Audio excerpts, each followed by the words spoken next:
Less than a month ago, we were talking about the season of nonviolence.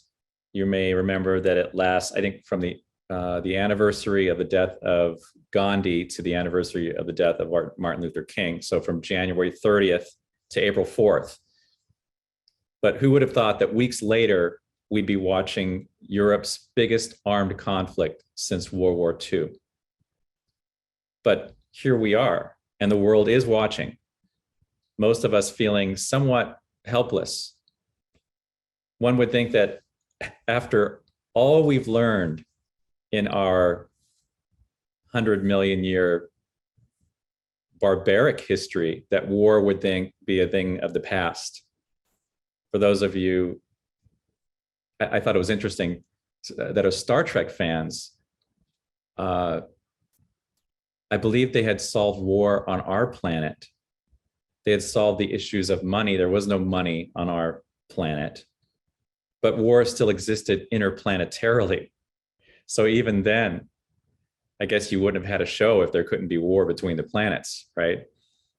But it just seems to me so barbaric that we have to resort to violence. And this situation feels intense because many of us are affected or might be affected indirectly. And this is an assault on a large democratic nation. And you don't have to look too far back in our history to realize that wars and armed conflicts and occupations are ubiquitous. You think of just, in the last decade, Yemen and Afghanistan and Myanmar and Syria and Tigray, not only wars, but military occupations, and that millions of people have been displaced from their homes and from their countries just in the last decade. And the trend goes deeper than just armed conflicts. It goes to our ability as a species to move beyond violence. And violence isn't just a problem over there, of course. I was looking at something called the Global Peace Index. And the Global Peace Index takes a lot of factors from military conflicts to gun violence, crimes, and it combines the thinking of many think tanks into a rating and ranking of the most peaceful countries in the world. And it turns out the United States, maybe it's not a surprise to you, that we're not in the top 10 most peaceful countries. We're not in the top 20. We're not in the top 50. We rank 122nd out of 163 countries in terms of peace, behind Belarus, behind Haiti, behind Congo. Before this conflict, we ranked behind Ukraine. And of course, we rank far behind our European counterparts, as well as Japan. So we have a lot of work to do right here, as well as abroad, in terms of bringing peace to the world. And there's, if you dig down below it, what is causing this violence? My theory is that it's one of three things. It's either ego or power related. And I think of that when I think of Vladimir Putin.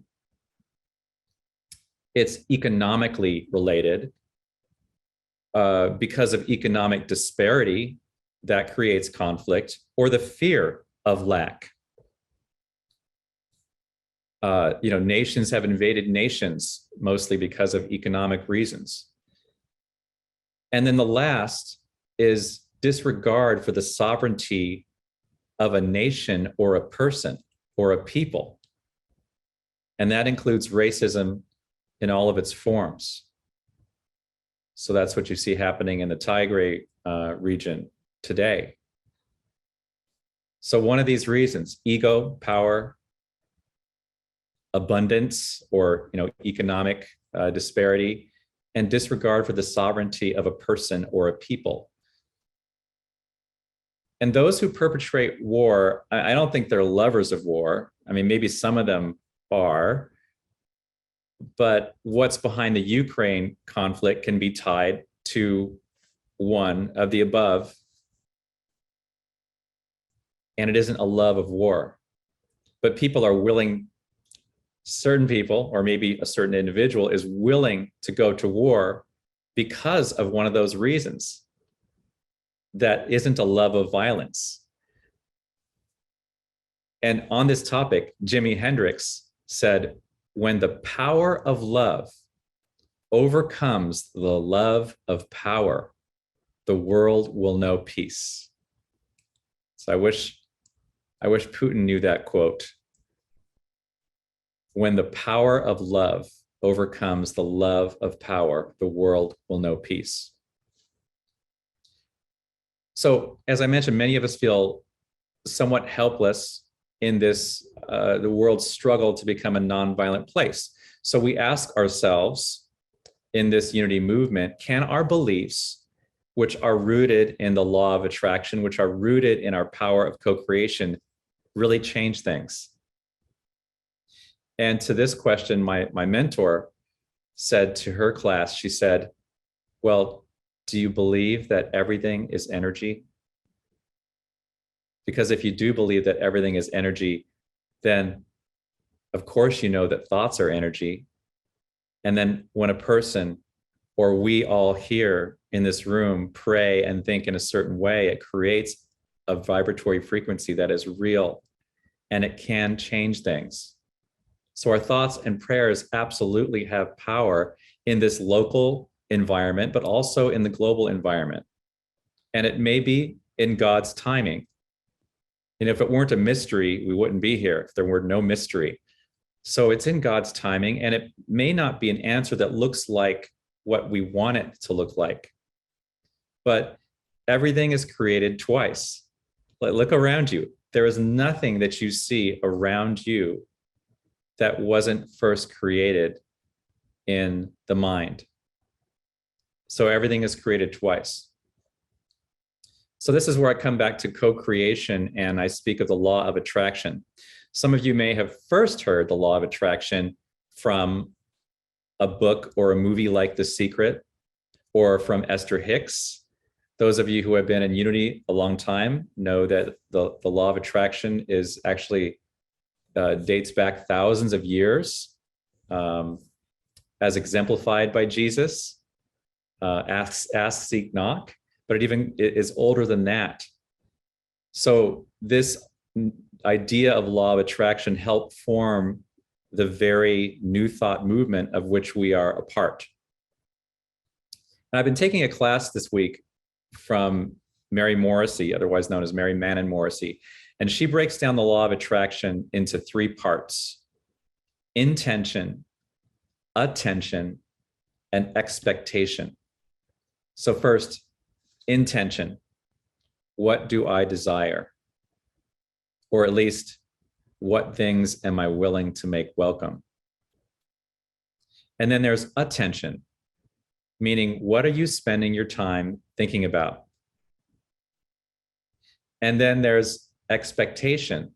What is it that's second nature to what I expect? That's like in your bones. So I think when you put enough intention and enough attention on something, you can build expectation more and more. A friend of mine called this type of work fourth dimension work, or imagineering, because really what we were doing during the meditation was imagineering. We were imagining things and using the power of our thought in that way. So another way of stating this law of attraction is, I will draw into my life all things that vibrate on the same level as I am. I will draw into my life all things that vibrate on the same level as I am. That's the law of attraction. And an example of that would be, peaceful people live in a peaceful world. Have you heard that before? I would imagine you have. Or hateful people live in a hateful world, okay? And it doesn't take too much thinking to figure that out. It's whatever you're looking for, you're going to find more of that. So it does begin with us, and we can make a difference. And I go back to this thought about the butterfly effect. which originally was not worded this way. And it was thought of by scientists, and it's quite old, but the New Thought translation nowadays is, when a butterfly flaps its wings on one side of the world, it will have an effect on the other side of the world. So this is our power, not only to attract things into our life, but to co-create for our lives and for the world. So this is the power behind the law of attraction, and it's the power behind our prayers, because prayers are just focused thought. So back to intention and attention and expectation. I ask you to think for a moment, what is your intention regarding peace for your life? What does it look like? What's the snapshot of what that feels like? The intention for peace in your life. And then I ask, what is your intention for peace on the planet? What does that look like?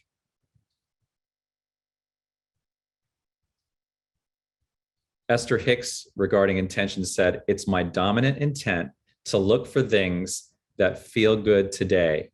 No matter where I'm going, no matter what I'm doing, no matter who I'm doing it with, it is my dominant intent to look for what I'm wanting to see, to look for things that feel good. That language probably sounds very familiar with those who follow Esther Abraham. And Michael Beckwith said quite simply, his intention is peace on the planet in my lifetime. Peace on the planet in my lifetime. In fact, I've never even heard him say that. I've heard so many people around me who have listened to Michael say that that's his vision. That's an example of your vision traveling, right? So that's intention. And next, what's your attention regarding peace for your life? Are you absorbing more CNN, or are you absorbing more spiritual ideas? That's one of the reasons why we come here every Sunday, is to remind ourselves and to be in the practice of putting our attention on possibility thinking instead of limitation thinking, among many other things. And finally, what's your expectation? Are you expecting that Putin is going to blow up the world? I mean, it certainly garners more eyeballs on our iPhones to see those kind of articles, but are we expecting that that's going to happen? Are we expecting the worst? Are we catastrophizing? Or are we doing the opposite, thinking that, oh my God, something wonderful is going to happen? Are we thinking that there is going to be made a way out of no way? I love that saying. There is going to be made a way out of no way, because that takes out of the equation the how. It takes out of the equation the logic. How many problems of the world were solved using a thinking that was a type of logic and a type of thinking and a type of science that didn't even exist, making a way out of no way? 100 years before penicillin, someone would have thought you were crazy if you would have talked like that, right? 100 years before sending people to the moon. So a way out of no way. It happens every day. Esther Hicks would put it this way: the more you develop the habit of this kind of vibration, making a way out of no way, the more the universe understands that that is who you are. And so the more you have access to only those kinds of things.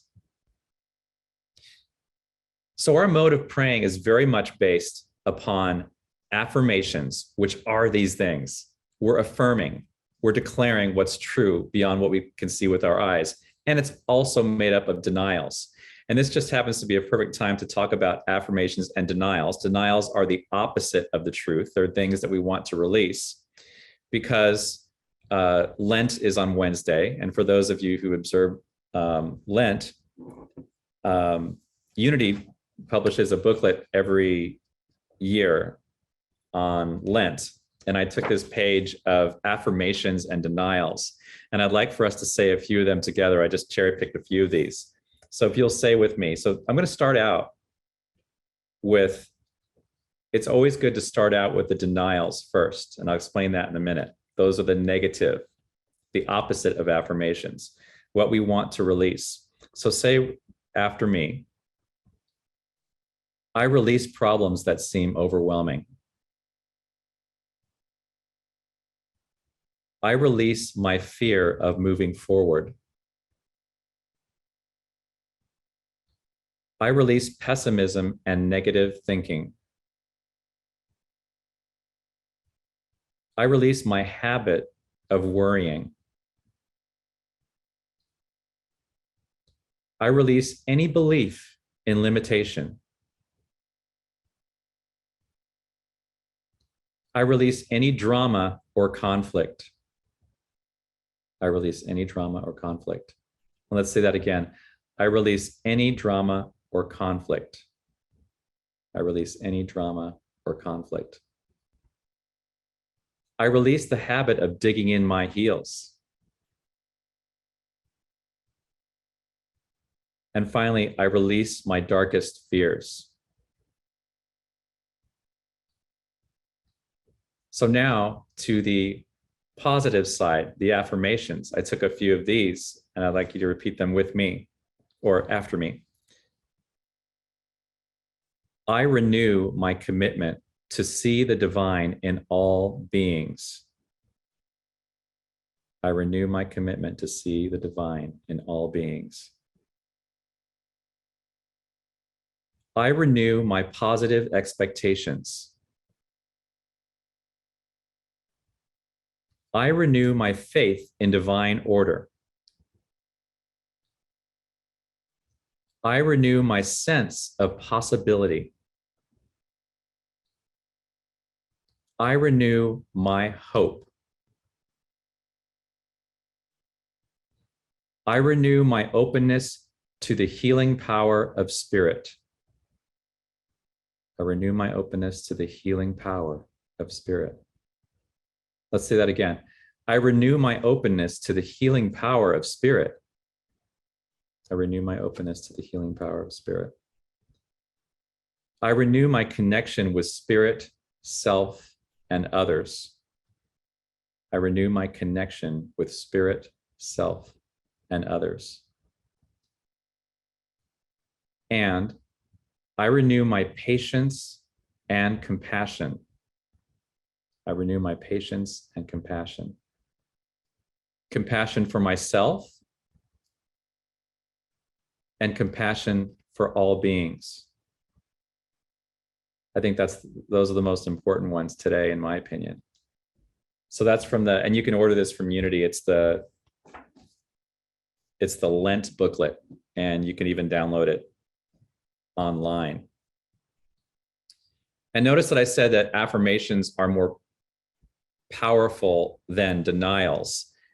I believe it was Myrtle Fillmore and others that said, when you're doing these affirmations, these things that you're saying are true, as well as denials, these things you want to say you release, always end with an affirmation, because it's much more powerful. To posit an example, Mother Teresa said, if you hold an anti-war rally, I won't attend. But if you hold a pro-peace rally, invite me. I've said that one here before. If you hold an anti-war rally, I won't attend.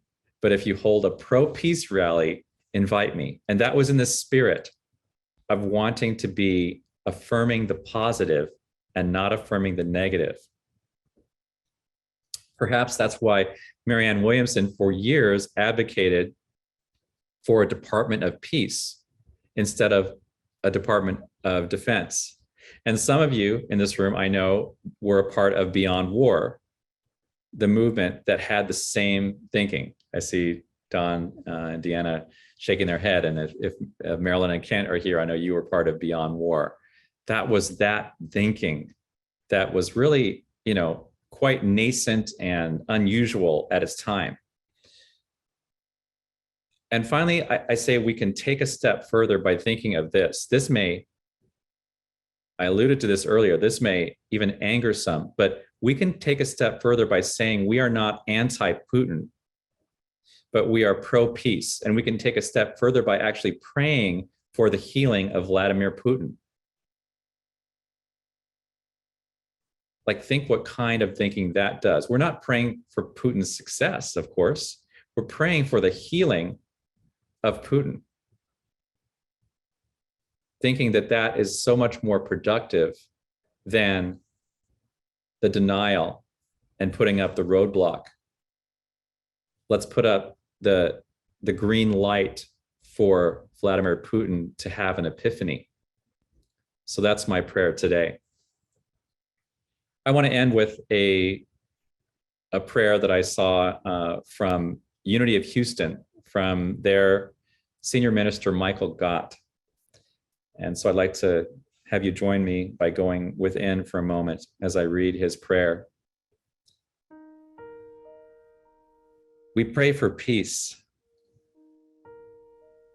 May the people of Ukraine be protected from violence and warfare. May their hearts and minds be comforted amidst fear and uncertainty. May the leaders of Ukraine and Russia remember the truth of oneness and order their armies to lay down their weapons. And may these people cease to wage war against their own brothers and sisters. May the power of God's peace rise up in the people of Ukraine and Russia. May they continue to say no to war and violence, and may their leaders hear their voices. We join with all the people around the world, lifting our hearts and our prayers to remember that even in the darkness, the light of God is ever present. And so it is. And right now, Margot is going to sing a song which I think really continues this message in a beautiful way.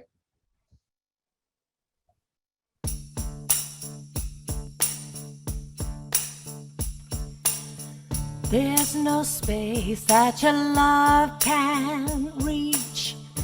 There's no place where we can't find peace. There's no end to amazing grace. Take me in with your arms spread wide. Take me in like an orphan child. Never let go, never leave my side. I am holding on to you.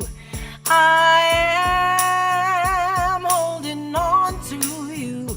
In the middle of the storm, I am holding on.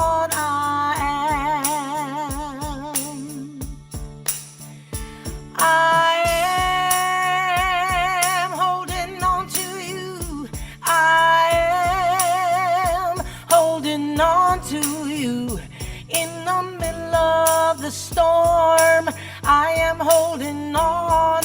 I am. There's no space that your love can't reach. There's no place where we can't find peace.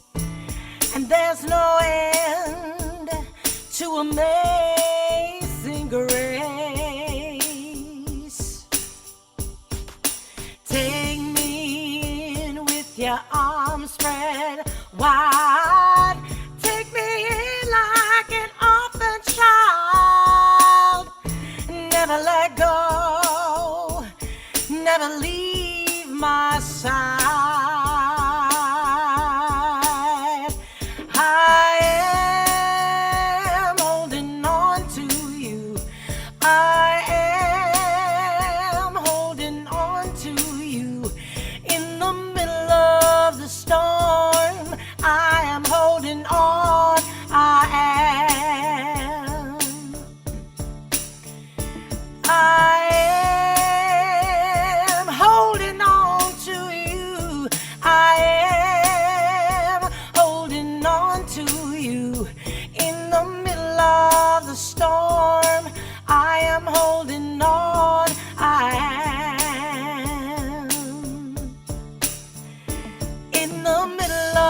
the storm, I am holding on. I am in the middle of the storm.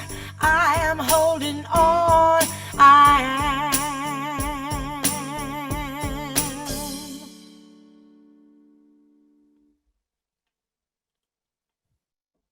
Thank you, Margot.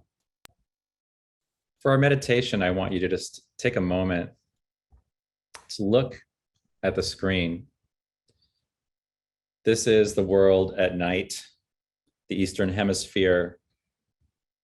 Let's just feel ourselves up in this star space, miles above the Earth, where it's peaceful. Up here, all I see is peace. This is our vision. Up here, there's just the twinkling starlight and the twinkling of the lights below. And you're actually looking at Ukraine. If you look to the right of your screen, there's a body of water to the far right that's called the Black Sea. And just above it is a large country, Ukraine. And I imagine that one of those large points of light is Kyiv. So let's just hold that vision in our minds as we take a breath and go within for our meditation. And as we close our eyes, let's see ourselves,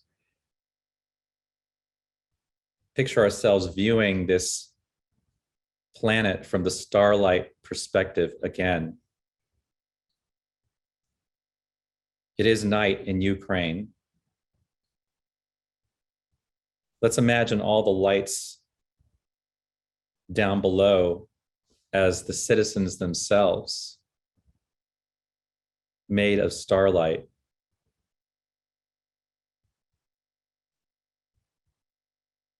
All I see is peace.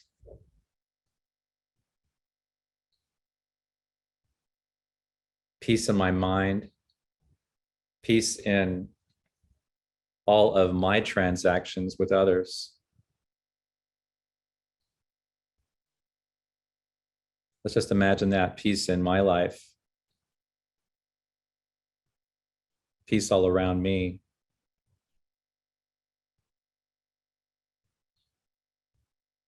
And I see the peace in the transactions between all of our brothers and sisters on this planet.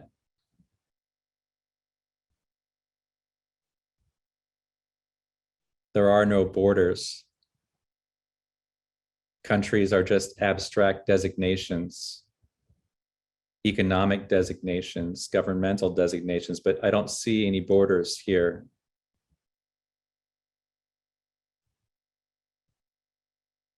I see peace in the mind of all of those affected by the situation in Ukraine. I actually see peace in the mind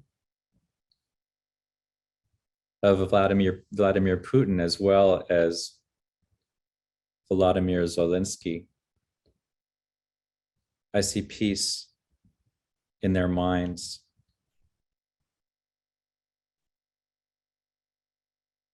Or the possibility of peace.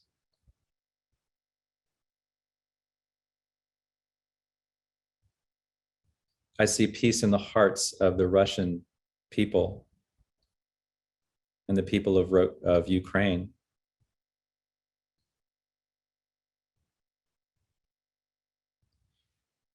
As I breathe into this awareness, I rest into the different mental pictures that I see of peace between all people of the world, whether it's here in this hemisphere or in the next hemisphere.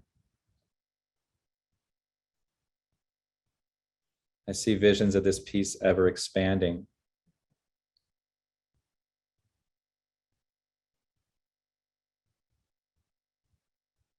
As we breathe deeply, let's just rest into a few moments of silence bringing our minds constantly and our thoughts constantly back to peace.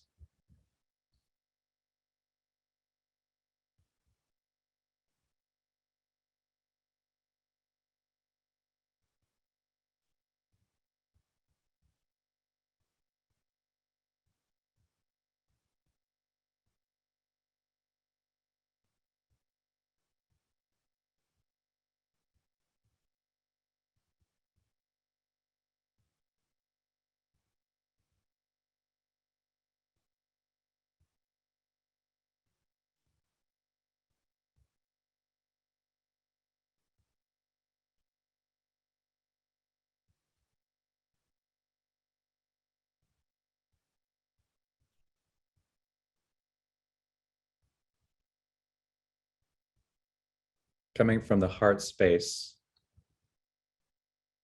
feeling peace in your heart.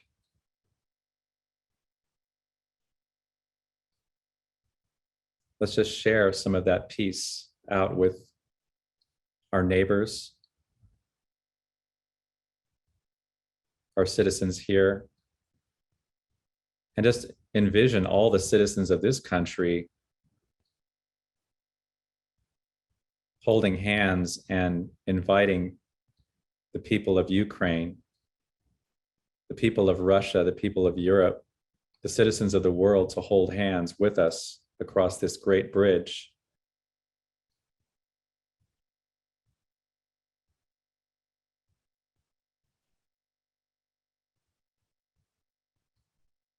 Feeling this network of unity, recognizing the sovereignty of each person.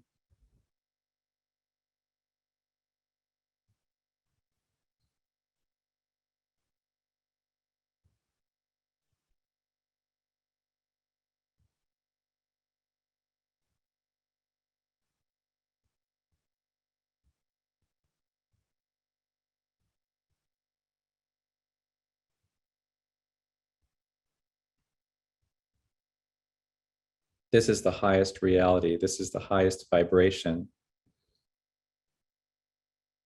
This is the vibration that I allow and that I invite into my thoughts. These are the pictures that I allow to grow in my mind.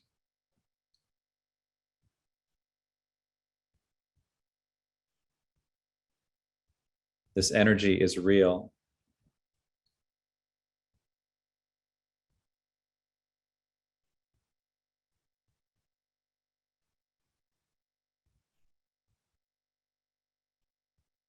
Just as a butterfly flaps its wings, and they say that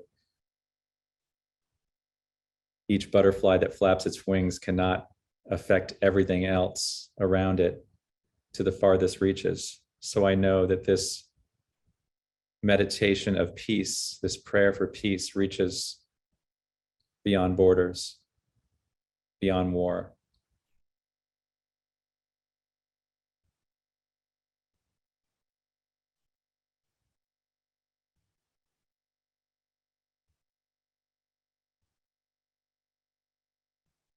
For this, I'm so grateful.